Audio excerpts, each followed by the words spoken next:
चलो रे कहीं खर्चा करे, खर्चा करे कहीं खर्चा करे, खर्चा करे कहीं खर्चा करे, रुपया 1200 हुआ वसूल। चलो रे सब खर्चा करे, रुपया 1200 हुआ वसूल। चलो रे सब खर्चा करे, रुपया 1200 हुआ वसूल। चलो रे कहीं खर्चा करे, खर्चा करे कहीं खर्च, रुपया 1200 हुआ वसूल। चलो रे कहीं खर्चा। अरे बच्चों मेरी लज्जा को देखा है? नहीं देखा। अरे मैम आपने मेरी लज्जा को देखा है? नहीं देखा। आप सभी ने मेरी लज्जा को देखा है? नहीं देखा। कहाँ चली गई? अरे लज्जा, अरे चच्चा मेरी लज्जा को देखो। नहीं बाजार गई है। अच्छा रोज बाजार घूम लेती है ये। अरे लज्जो, अरे लज्जो, अरे लज्जो, काहे चिल्ला रहे हो? थोड़ी देर के लिए चली गई और तुम आफत मचा डालते हो। आप बताओ क्या काम है? अरे तुम आज हमसे गुस्सा क्यों हो रही हो? तुम तो आज हमसे खुश हो जाओगी। तुम इतने दिनों से हमसे कह रही थी ना, चूड़ी ला दो, बिंदी ला दो, साड़ी ला दो और चश्मा भी ला दो। देखो मैं तुम्हारे लिए सब ले आया हूँ। अरे वाह, साड़ी बिंदी झुमका सब ले आए। अरे वाह, मैं बेकार में गुस्सा कर रही थी तुम पर। तुम बड़े अच्छे हो जी। और नहीं तो क्या, सब तुम्हारे लिए लाया हूँ। अच्छा, लेकिन पैसे तो थे नहीं तुम्हारे पास, तो फिर लाए कहाँ से हो? अरे वो जो सरकार ने 1200 रुपए नहीं दिए थे अपने रामू के ड्रेस और जूते मोजे के लिए, उसी पैसे से ले आया मैं। अरे ये क्या कर दिया तुमने? वो सरकार ने पैसे दिए थे अपने रामू के ड्रेस वगैरह बनने के लिए और तुम बताओ उन पैसों को खर्च कर दिए। अब कैसे क्या वो स्कूल जाएगा? अरे तो तुमने गड़बड़ कर दी। अरे वो सब मैं देख लूंगा, तुम जो खाना बनाओ जा करके, भूख लग रही है। तब तक जो सरकार ने आवाज दिया है मैं नींव की कुटाई कर लेता हूँ।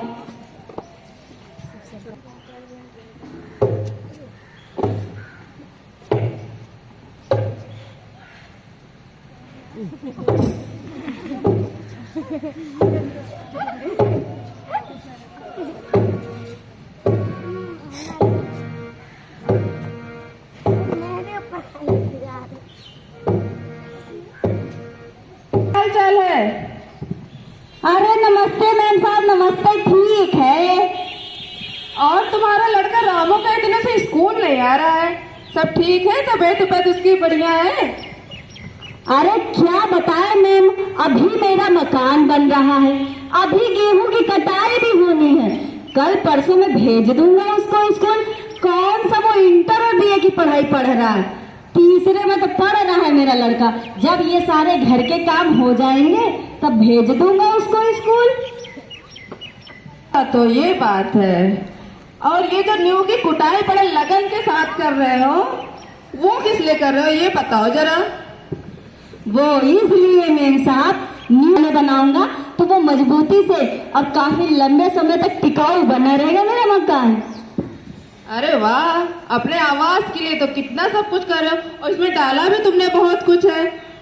10 बोरी मोरंग डाला, 20 बोरी सीमेंट डाला है, सरिया गिट्टी वगैरह डाल के अच्छे से मजबूत और कुटाई इतने लगन से कर रहे हो, बढ़िया टिकाऊ नींव बन जाए, ताकि ऊपर के मंजिल 2-3 मंजिल बनवाओ तो वो लंबे समय तक चले, है ना गोकरण भाई? जी मैम साहब जी। अच्छा, और जो तुम्हारे बेटे की नींव है उसकी बेसिक शिक्षा 1 से 8 तक की पढ़ाई, उसको तो तुम कमजोर किए जा रहे हो। अगर वो अभी नहीं पढ़ेगा तो आगे का हाई स्कूल, इंटर, बीए, अगर कोई नौकरी वगैरह करना होगा तो कैसे करेगा? क्योंकि जो 1 से 8 तक की जो पढ़ाई होती है वही हमेशा चलती है, वही हम उसी को ही काम में आते हैं। कोई भी कंपटीशन हुआ या कोई भी फॉर्म भरना हुआ, सरकारी नौकरी हुआ, टीचर बनना, डॉक्टर, इंजीनियर हुआ या कोई भी कुछ बनना, SP है, DM, कलेक्टर, तो वही काम आएगा। गोखरन भाई, रामू को स्कूल भेजो और उसको कुछ अच्छा बनाओ। जी मैम साहब, अब हम समझ गए हैं कि जब तक नींव मजबूत नहीं रहेगी, जब तक बच्चे के पास बेसिक शिक्षा नहीं रहेगी, वो 1, 2, 3, 4 की पढ़ाई नहीं कर पाएगा, तब तक वो इंटर और बीए की पढ़ाई कैसे पढ़ेगा मेरा लड़का। मैं समझ गया हूँ। मैं कल से अपने रामू को पूरी ड्रेस, वो भी जूते मोजे के साथ स्कूल भेजूंगा। बहुत अच्छे गोखरन भाई, बहुत अच्छा लगा। और हाँ, आसपास के लोगों को भी बताइएगा कि 1200 रुपये सरकार दे रही है, ड्रेस वगैरह बनवा के अच्छे से स्कूल जाओ, वहाँ भोजन भी मिलता है। इसीलिए सबको पढ़ाई के लिए, बेसिक शिक्षा के लिए प्रोत्साहित करें। ठीक है गौतम भाई? अच्छा, मैं चलती हूँ। नमस्ते। नमस्ते मैम। भेजूंगा, बट मैं अपने रामू को कल से स्कूल कैसे भेजूंगा, क्योंकि जो पैसा सरकार ने मुझे 1200 रुपए दिया था उसकी ड्रेस और जूते मोजे के लिए, उन पैसों से मैं अपनी लज्जों के लिए साड़ी, बिंदी, झुमका और चश्मा लेकर के आ गया।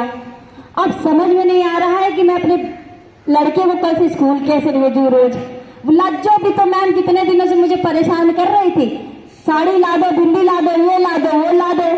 अब मैं क्या करता बताइए, मैंने ला कर के उसको दे दिया। अब बहुत परेशान हूँ, मैं समझ नहीं आ रहा हूँ कि क्या करूँ, कैसे करूँ, कुछ नहीं समझ में आ रहा। मैम का भी कहना सही है, कैसे करूँ? अरे गोकरण भाई, राम राम। राम राम सेठ जी। बड़ा परेशान लग रहे हो। अरे क्या बताएं सेठ जी, बहुत बड़ी समस्या हो गई है। क्या हो गया? अरे सेठ जी, हम आपको पूरी बात बताते हैं।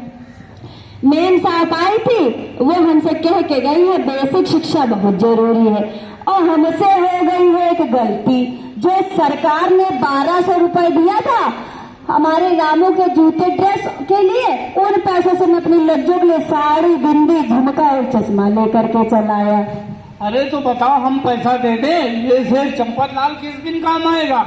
अरे सेठ जी, आप बड़े इंसान हैं, दे देंगे पैसा आप? बिल्कुल बिल्कुल। सेठ जी 2000 रुपए दे देते तो बड़ी मेहरबानी होती। लेकिन भाई एक काम करना पड़ेगा, एक में हिसाब करे अलगे अलगे, इसके लिए तुमको एक लिखा पढ़ी करना होगा। कर देंगे सेठ जी। और एक अंगूठा भी लगाना होगा। लगा देंगे सेठ जी। ठीक है, लगाओ। लाइए सेठ जी।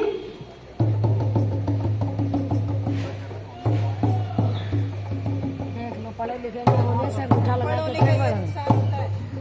बिना पढ़े लगा ले रहे हैं। पापा जी क्या कर रहे हैं आप?